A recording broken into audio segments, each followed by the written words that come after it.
if you're interested to ask a question, please take a line in the mic and make your question brief as well as focused on the topic, so give us enough time so we can answer. So please go ahead. Alaykum as-salam wa rahmatullah. Summarizing version of history. Firstly, as you can probably tell, I'm not from America. And I have two questions, if you don't mind. The first question is that when you were describing the inception of the American Muslim movement from the revolution side, I was reminded of what was happening in the UK at a very similar time, and the formation of federations in Islamic society, which I was part of. So one question would be, was there any relationship, because that's from my own personal wanting to know, between those two organizations and those two countries and how things were formed? The other question is now coming back to our time, and I'm noticing the bazaar at the moment, and how much is still reflecting this idea that we are looking outwards. So we have charities working towards all the Muslim lands for all the right reasons. But from my 4 months here, I know how many organizations are here within Chicago itself. For example, the Khalil Center, or for example, Abnal, and then I did attend a workshop on MAS-ICNA in terms of domestic violence. What are we doing to this idea that we are now Americans? How are we helping those? And then I think the third thing linked with that, what are the boundaries of organizations like MAS-ICNA? Can we do everything? Should we be doing everything? Because if we start to go too much, we may actually go against it. Excellent questions and right to the heart of the issue. I'll be brief because of the time, but inshallah I can take one-on-one later, Ani. In terms of relationship, the answer is yes, believe it or not. Those who actually established some of that early work were people who traveled from England to the United States. And they were founding members of the MSA here. In fact, they started their work a little bit earlier in England, just because of the way it's close in proximity and in transit, some of that took place.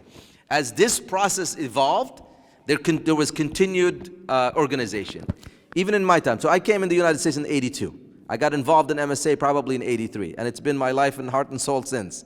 And I recognize that there were relationships with entities outside of the United States. Again, no hidden agendas, this and that, but there was some cooperation to a high level, and I was part of those interactions in the student level at that time, and certainly, and the federation and MAB and all that. I mean, there's a lot of good work, and it's a story to be told. I mean, and I know there's a lot of concern, and because of all the backlashes and all these issues that were created around these activities, but the fact is that it's one of the most beautiful stories of how a group of people came to essentially sacrifice their lives in order for you and me to have what we're having today, alhamdulillah. So definitely, and maybe it's a long history to talk about. The second one is, as an anecdote or maybe as an answer to your question, when I was the president of MASCON from 2004 to 2008, one of my agenda items, and maybe my brothers in relief don't know that very well, was to actually curb the activity of relief work. Not in the Islamic sense, alhamdulillah, we have to support and help others. But when it comes to development and planning, if you look at the amount of resources that go into relief work compared to the resources that ought to be invested in the development of the Muslim community, may Allah forgive all of us, but the plight of our communities outside of the US is something that is beyond comprehension. I much rather see us as a nation in the United States. I want to see my brother and sister or my son and daughter to be the head of USAID, and to be the head of the capabilities this wonderful charitable nation is able to do in one level. I want to correct the very policies that leads to these disastrous outcomes and problems that keep on bleeding us. But the last thing I want to worry about is building these institutions that appeals to your kind hearts, and it does, and it's a good thing, and it's our Muslim brother to brother help and all this stuff that is bleeding us out from our resources, because those who give 50,000 and 100,000 to the relief organizations are not able to afford the 5,000 to build a youth center, or are not able to afford. So it's been and it still is, akhi. And that's a long discussion, but you're opening a really important point. That said, I think the solution part of it is these organizations have to be very much concerned about America, in addition to wanting to be helpful, but in ways that are not necessarily just are taking the money out of the, from the communities. The last one is in terms of the, can we do everything? Literally before this meeting, or actually 2 hours before, I was sitting with a strategy meeting with the current leadership of MAS, talking about focus and what I call a super focus, because I'm this idea of we're here to develop the whole society, really. Like I'm an American. I want to see America better. I do it through my lens of my understanding Islam and my values and principles, and maybe even my great ideas for what America should be like. Alhamdulillah, I have a constitution that protects my right to do that, and I'm very proud and very happy of what is it that I can, my 2 cents to contribute to America. But for us to think that we're going to do this whole thing about, in every little aspect, I think is something that is being reevaluated, and it's part of growth. Part of it needs to be maybe accelerated so we don't waste a lot of resources and find ourselves, doing the same thing. But I think there is very valid points that are raised. Alhamdulillah, I think our community is bigger. So we're not the Islamic movement in the US. No, we're part of a group of Muslims who are trying to make Islam, a contributor to the greatness of this country, right?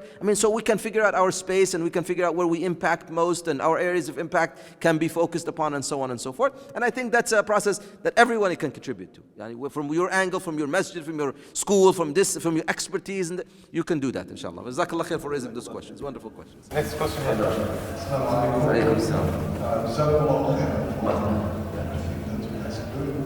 I just have 2 questions. Please. One is many Muslim organizations in the United States are reflective of the country of origin of the people who are running it. What about, or is there any concern, or is there enough effort being done to the converts in the United States, especially the African American community? Given that, unfortunately, many Muslims own liquor stores in inner city, disenfranchised African American non-Muslim communities. That's number 1. Number 2, is there any, what I would say, maybe program or agenda in the future of ICNA, MAS-ICNA, all those organizations, at least sharing, since they share a lot of ideals and expectations, is there any concern in the future that we will come together and at least share some things that they are already doing in their own channels? Excellent. Jazakallah khair. Excellent question. So the first one, I just want to give you an anecdote that ties it into the topic, just to let you know. So if you think about the organization that was taking place, right, from the late 60s up until about the late 80s, early 90s. I know I have to be, but I want to give you guys a lot of perspective on this. There was organized work. There was presence of organized Islamic movements in America. Again, I'm very adamant about saying that the agenda may not have been America focused, but it definitely was not anti-American in any way, shape, or form. I lived that history. I engaged it at the highest levels, and I continue to engage it in public because of how I perceive it and how I see it. Yet, there were concerns. There were brothers who were coming from Yemen. There were brothers who were coming from Egypt. There were brothers who were coming from, Palestine and Libya, and so on and so forth. So they had their own organizations within this organized effort. Some of us are pushing towards making it America-centric. Some of us are, going through their own concerns and stuff. To just show you the commitment, my dear brothers and sisters, to this, so we call them the organized, groups per country. And they had their own organizations. They still had ties, this and that. But that was always totally dismantled. In 1993, that was dismantled. And there was, you got to realize the shakeup that took place and the hardship that, some people, all they care about is really, the well-being of Iraq. Fine, you can't, there are Americans who are, all they're concerned about is a certain thing outside. That's their thing. But they live in America, so they need to pay attention to America. So all that was really done, as I said, when we dissolved MAYA, the Muslim Arab Youth Organization, I attended the conference in which we did. We just had 8,000 or 9,000 attendees in one of our most successful conventions. And in the meeting, right after the convention, we signed the peaceful rest, if you may. I'm not going to say the death, certificate for that organization, because we were so clear on this not being a tool for moving forward in America. Same thing happened, Akhi, with the people. So organizationally, country of origin plays no role. Now, what you're raising is a very good point, because if we were to move forward with the American understanding of our presence in America, our brothers and sisters who are who've lived here generation after generation, who are part of the African American community or of the white American community that is, coming into Islam, they become a priority immediately, right? And so I agree with you. I hope we have not, I don't think we've done enough to help with that cause, but if you think of it theoretically, as you develop this new, way of looking at things in America, it's very clear that they need to be just as important. But alhamdulillah, I also would want to conclude with saying that we also have grown enough so that, like, my children now, who are graduated from college, they're American. And I'm no longer looking at, myself as a Libyan American, let's say, even though born and raised in Tripoli, But for them, it's no longer. So the transition itself is helping. Now, trying to fix those fault lines that exist because some people, unfortunately, are not helping with that transition, I think becomes the responsibility of all of us, inshallah. So we need to help with that. We have our own issues, whether it's ethnic and racial, challenges and stuff. But if you contextualize them within the American context, you find we're no different from the challenges of America. And we can work on fixing that with some attention to what defines us. The other one that is... the uniting organization. أخي شوف, and I think the unification has its own dynamic, right? So we have the United States Council of Muslim Organizations now, USCMO. You may not be aware of it. It was established about 4 years ago. It's trying to kind of take its place as the organization that brings these organizations. So ICNA is on it, MAS is on it, MLFA is on it. There's a bunch of other organizations that are on it. Even the brothers from Warid Muhammad Ministries are actually on it. It has yet to take place. Last December 15th, literally, just 2 weeks ago, they had a meeting in Chicago. That's their 4th annual, I'm sorry, I said 4 years, it's 5 years, because it was their 5th annual meeting, in which they put all the structures in place. So now they have a rotating leadership, they have the general secretary who's permanent, so on and so forth. So we are yet to see some.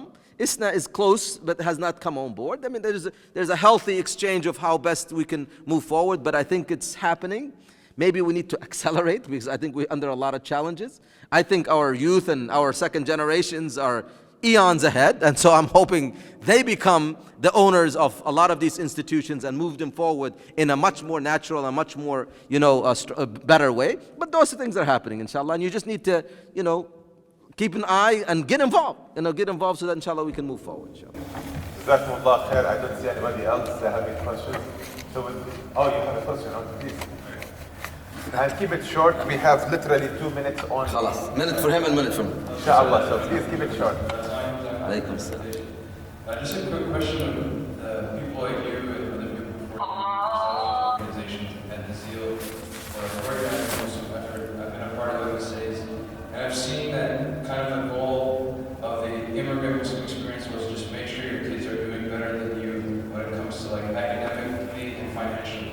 And a lot of the kids I go to school with are kind of complacent, like they're comfortable. It's not that uncomfortable to be Muslim anymore, despite the popular discourse.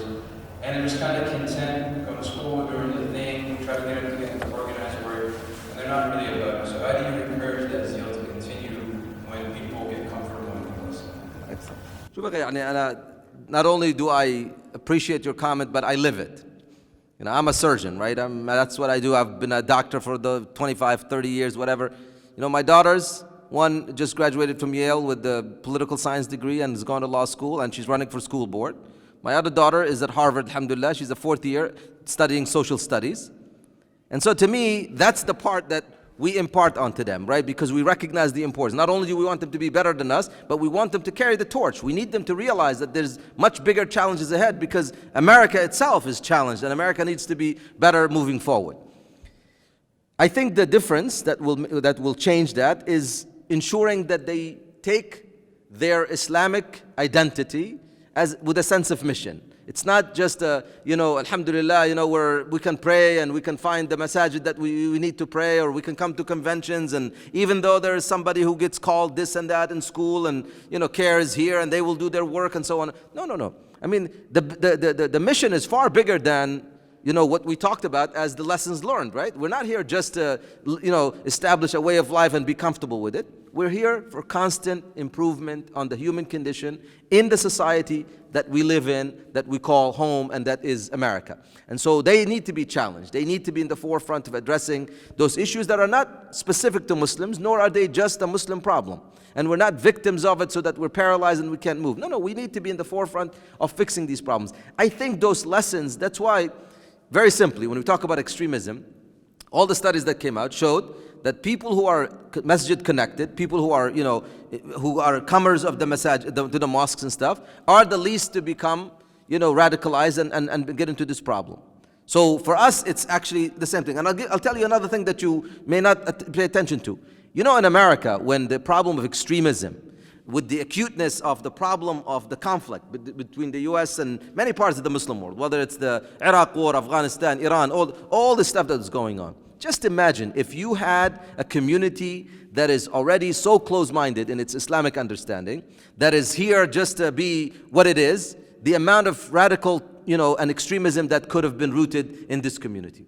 The fact is, wallahi, and I bear witness to this, that if it wasn't for the balanced, moderate understanding that those founders that brought through here, to understand Islam as a compassionate, merciful way, and to understand that organized Islam means improving your own society, not doing anything else that you want to do for your own, we would have had far greater problems in America. And what we see sometimes in Europe, in some of those ghettoized, areas, or youth that are born and raised in Paris and born and raised in Brussels, becoming criminals because of the socioeconomics and because of the challenges with dealing with immigrants and so on and so forth. I think the US is a far better example of showing how we're able to, do this, and give the credit to those who have been carrying, if you made the understanding of Islam. Those combinations is what made this country, alhamdulillah, secure. We will continue to secure the homeland, and we will continue to work to challenge these, but not as being a security threat, not as being those who are always the finger points to, but being as those who, insha'Allah, will help us, America, understand Islam better, understand Muslims better, and recognize that as human beings, we are, insha'Allah, all into this, doing the right thing, insha'Allah. Jazakumullah khair wa barakallah fikum.